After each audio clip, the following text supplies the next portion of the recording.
To, salamu alaikum, barkanmu da wannan lokaci, ya al'amura ya kuma da komai. Idan wannan ne farkon ziyaranka wannan tashan namu, kai mana subscribing, kai liking, sannan kuma kai sharing. To, yau za mu bidiyo a yadda ake migrating na network na ko daga testnet zuwa mainnet. Da farko in kana so kai adin na network na ko a Metamask naka, sai ka bari mu bude Metamask namu haka. Yawwa, sai ka bude Metamask naka. Bari mu jira ya bude mana.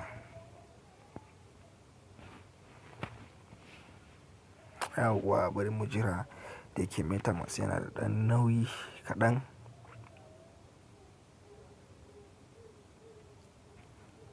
Yawwa, bari ya bude mana. To idan ya bude maka haka, ga wani waje nan haka, nan sai ka zo ka taɓa. Yawwa, ga wani waje browser gashi nan. Yawwa, sai ka zo ka taɓa browser. Da yake already zaka kawo link ɗin. Akwai link nashi.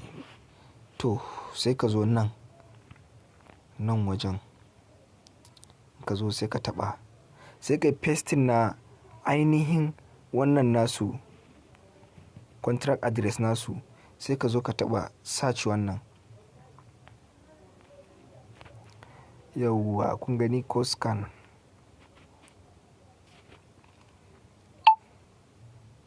Yawwa, sai ka taho nan, ka taho ƙasa, so ka taho, za ka taho.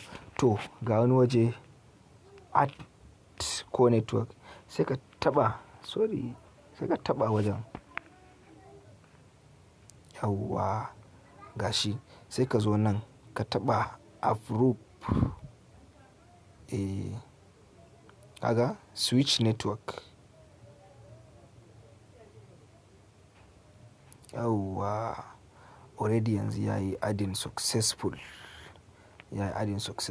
Sai ka zo kan wallet naka.